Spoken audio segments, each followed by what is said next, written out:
Hey there, friends. Tired of managing symptoms and struggling for answers? This holistic podcast guides you beyond one-size-fits-all advice to uncover root cause health solutions. I'm Holly Jean Mullen, your functional nutritional therapist host. Drawing from over a decade of clinical and personal experience, I'm here to help you overcome chronic issues like thyroid problems, autoimmune conditions, hormone imbalances, inflammation, weight loss resistance, the list goes on. This isn't generic advice. It's a comprehensive, personalized plan covering nutrition, mindset, and environment. Tune in for practical education, expert guests, real stories, and coaching to help identify what's keeping you stuck. It's time to understand your unique needs and tap into your God-given ability to heal by honoring nature's wisdom. Your transformation starts here. Let's go.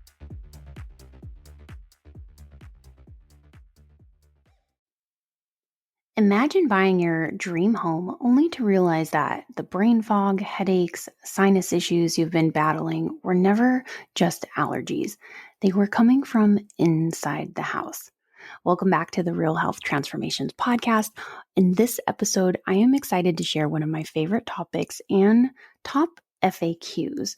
We are diving into what really makes a home healthy. We're talking beyond marble countertops and fresh paint. We'll explore different types of home construction, the hidden risks in real estate, and how to avoid buying a house that could slowly make you sick. If you care about your health and the health of your family, you need to care about your home. So let's talk about how to make both work together.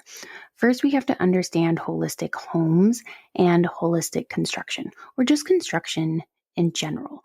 A holistic home is more than just a well-built house.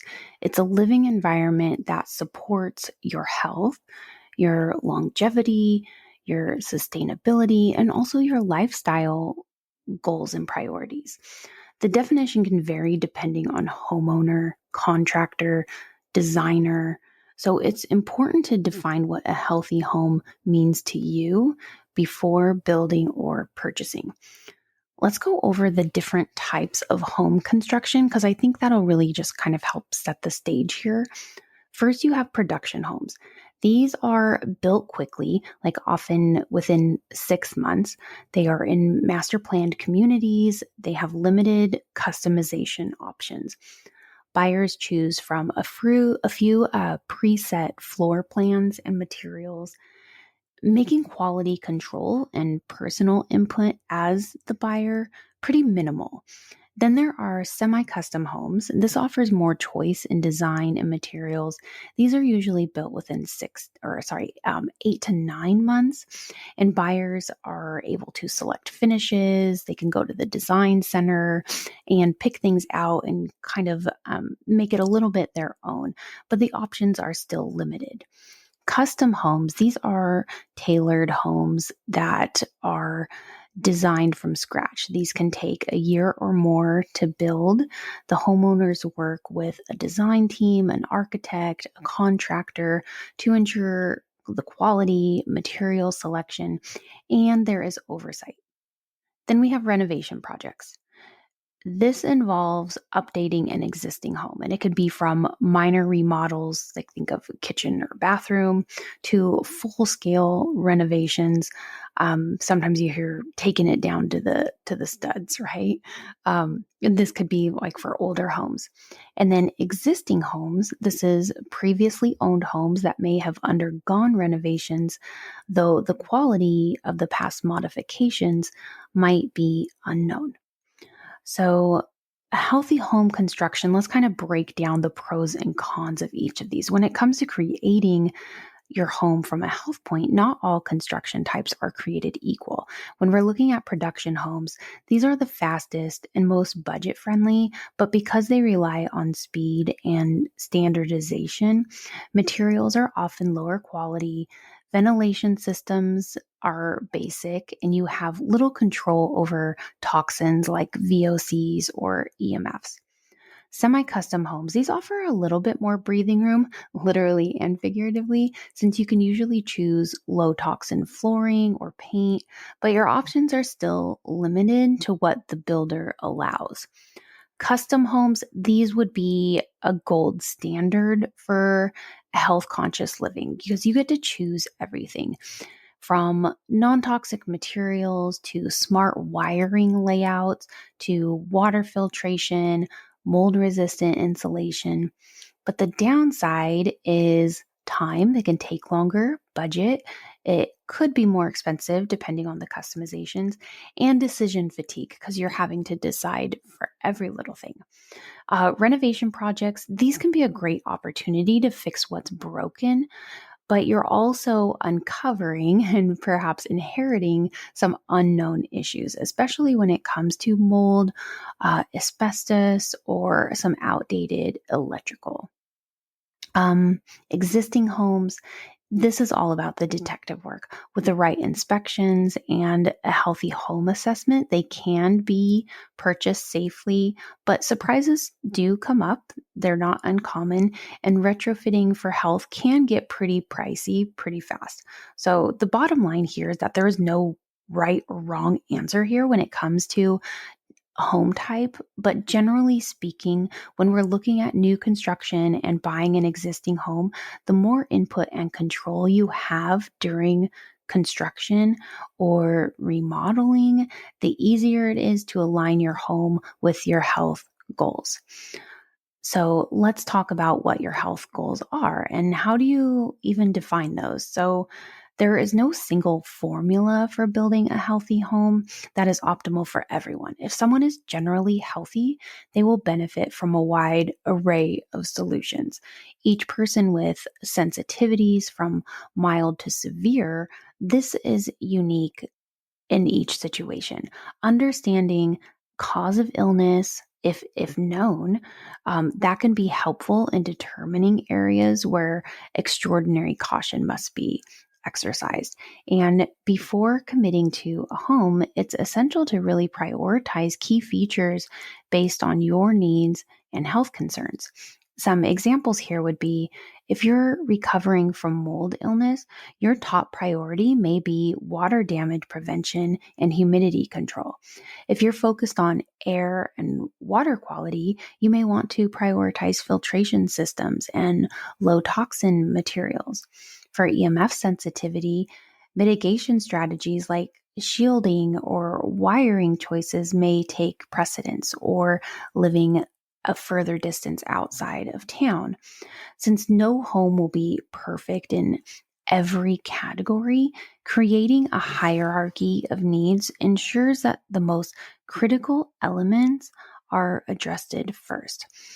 And my approach is helping you prioritize what matters most. And this is where I believe holistic real estate becomes less of a checklist and more of an art. Every buyer has different health concerns, different budgets, and different tolerances for risk. So, my job isn't to hand you a perfect house with zero flaws because that doesn't exist. My job is to help you prioritize what matters most to you and make the smartest decision for your health, your finances, your future. And some clients need EMF mitigation and water filtration. Others just need peace of mind that they're not walking into a hidden mold trap. It's not one size fits all. It is very much bio individual, just as being a practitioner. Just like in functional medicine, the key is asking the right questions and tuning into what your body, your lifestyle, and what your budget needs most. But let's kind of switch gears here a little bit. A healthy home isn't just about how it's built, it's also how well it's maintained. And just like skipping oil changes on a car, neglecting home maintenance leads to bigger, more expensive issues down the road. So, larger homes, they generally need more upkeep. They have more HVAC maintenance, more surface area to inspect, and more places for dust and moisture to collect. So, this raises your risk for indoor air quality issues. Plumbing leaks are one of the biggest culprits behind hidden mold, and the EPA says the average home wastes nearly 10,000 gallons of water per year due to leaks. Even a tiny drip can lead to mold in as little as 24 to 48 hours. So, installing access panels near plumbing makes routine checks simple and can prevent costly remediation later. They also have these smart leak detection systems. These are a really great tool. Some even shut off your water automatically and alert you on your phone if you want to set it up that way. And considering that water damage is the second most common home insurance claim, averaging over $11,000, it's a smart move for both your health and your wallet. Rain gutters. Let's not forget gutters. Gutters are your home's drainage system. Clogged gutters cause water to pool near the foundation, leading to erosion, mold, basement flooding if you live in an area with basement. 1 inch of rain on a 1,000 square foot roof equals 600 gallons of water. So if it's not draining properly, that is a problem. And I like to think of gutters as your home's gut health. If they are clogged, toxins, or in this case, water, cannot drain properly, and that is going to lead to much bigger problems. When it comes to home maintenance, these things aren't just chores. They're part of protecting your biggest investment, and regular maintenance improves air quality, prevents surprise expenses, and it helps your home hold its value. And when it's time to sell, a well-maintained home is one buyers trust. I have buyers tell me all the time when looking at maybe two homes they've liked, but one doesn't look like it's been maintained as well as the other. That can be a deciding factor, because if it looks like it hasn't been maintained, then that tells the buyer they might be running into some hidden issues. So would you rather spend a few $100s now or risk losing tens of thousands in repair credits or price cuts or even a deal falling apart later on? So I'll give you an example. When you list your home, buyers will almost always request a home inspection, especially if they're working with me. I will say, you need a home inspection. If that report comes back with water damage, poor drainage, mold concerns, faulty HVAC, whatever, they're either going to ask for expensive repairs before closing. And depending on the market, it kind of dictates how extreme repair requests go. But they'll either send in a repair request or they'll negotiate a much lower price to account for the issues, or maybe ask for some credits. They might walk away completely if the problem just seems overwhelming or something they do not want to deal with, or if the juice is not worth the squeeze, they'll walk away. And I have had clients walk away from deals before, and it's not fun for anybody, but sometimes that's just the right choice. But many deals fall apart over things that could have been prevented, like a $300 plumbing fix that has become a $15,000 mold remediation project. The home that sells the fastest and for the highest price are the ones that buyers feel confident in. And a home with a solid maintenance history is going to signal that the owner has taken care of it, which means fewer surprises and a smoother transaction. Let's continue exploring from this real estate lens as a buyer, because the number one question I get asked, besides what the heck is a holistic realtor, is how much does a healthy home cost? Because just like eating healthier food, organic food, people say it costs more. Is that the same situation when it comes to a home? Does it translate? So let's pretend you're house hunting. Your real estate agent calls, super excited about a new listing. It's a fixer-upper in your ideal location, priced below market value. It's one of those rare finds that gets a lot of attention, and you know you're going to need to move fast if you want to have a chance at it. So at first glance, it sounds amazing. It's a great price. It's in your perfect spot. So what's not to love? But then you start digging into the details. The house is older. It contains lead paint, maybe asbestos insulation. Not ideal, but not necessarily a deal breaker either. But these materials are serious health hazards, especially if disturbed during renovations. Again, that just kind of goes back to assessing your personal health risk scenario. But the house also sits in a floodplain. It has poor drainage. So the translation there is it's a high risk for water intrusion, moisture issues, mold growth, which is a nightmare for anyone concerned about indoor air quality. Let's say it also smells musty. It shows signs of past water damage. So now we're looking at a potential hidden mold, structural decay, and possible long term contamination inside the walls. And then the cherry on top, the previous owners died of cancer. So, with all this information, looking at the full picture, does this still sound like a hot deal to you? Now, that all depends on your health risk tolerance and ultimately your budget. Are you planning to gut the house and build fresh? It might not be that big of an issue, but if you're thinking you can move in and do a DIY renovation as you go, that poses a much larger health risk and a bigger financial risk. So, those are the things to consider. There is the problem. The real estate industry and health are a major disconnect. Health isn't a standard metric in real estate, and the building and real estate industries prioritize speed, profit, aesthetics, not air quality or materials or environmental safety. We're seeing a shift towards prioritizing sustainability, but I'll have to do a separate episode on how green building and sustainability don't necessarily equal healthy. It's a different conversation. But home design is focused on mostly amenities, finishes, conveniences. We're looking at the countertops, open floor plans, not what's inside the walls or the air that you breathe or how the home affects your long-term health. Appraisers are looking at square footage and market value. They're not looking at the quality of materials or whether the home has a history of toxic exposures. General home inspectors do not check for mold or indoor air quality.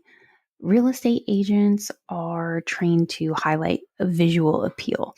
We're looking at fresh paint and staged furniture and curb appeal and how well does it photograph, and not whether the home is actually safe to live in.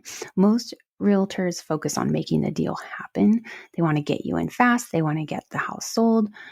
And I focus on getting you into the right home for your long-term well-being.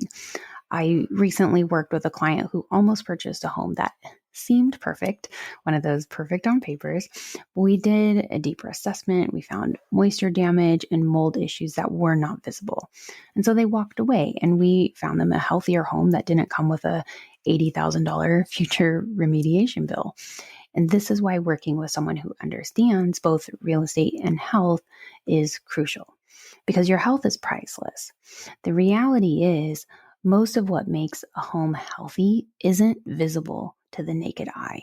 We talk about mold a lot because we can see it, but you can't see EMF exposure, indoor air pollutants, VOCs from building materials, or those mold spores that are hidden behind the walls. So, what is the takeaway here? If you are shopping for a home, you need to go beyond the listing photos and the surface details. It's really in your best interest to do so. A great deal isn't great if it comes with long-term health consequences that you pay the price for, or even worse, your children and your loved ones have to pay the price for. Before you fall in love with your house, here's a checklist you can kind of ask yourself. What's behind the walls? What materials were used? Is there a history of water damage? What's in the air? Are there signs of mold, off-gassing materials, or poor ventilation? Looking at what's in the ground. Is the home in a flood zone, near industrial runoff, exposed to environmental toxins? The truth is, your home is one of the biggest influences on your health. If you're investing in real estate, you need to also be investing in your well-being too, because a healthy home isn't just about location, and price. It's about creating a space that supports your body, your energy, and your longevity. So we'll wrap this up just by saying, if you're thinking about buying or selling, let's have a conversation about how to prioritize health in the process. Because whether you're buying a production home, renovating an older house, or building a custom home from scratch, defining your personal vision of a healthy home is crucial. And even if you're not in the Tulsa area, I can still help you get clarity on what a healthy home means to you. And I can connect you with a holistic minded agent in your area because I have connections across the country.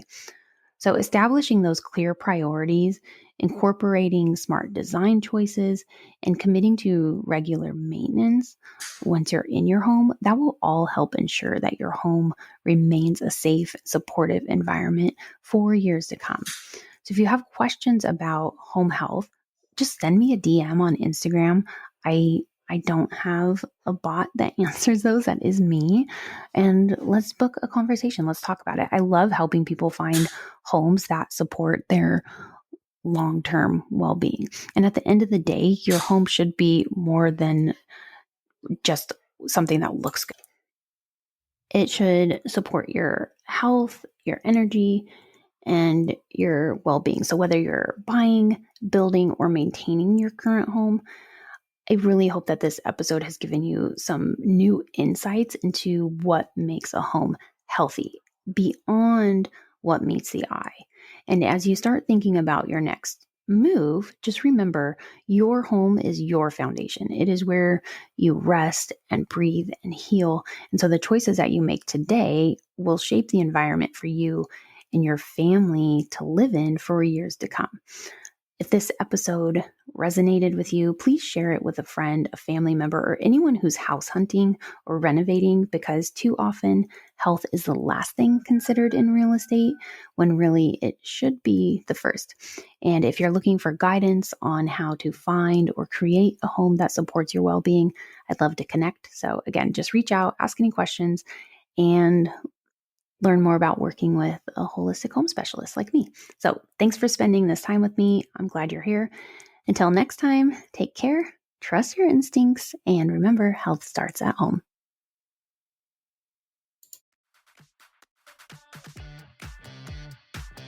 Thanks for listening to Real Health Transformations. I appreciate you joining me.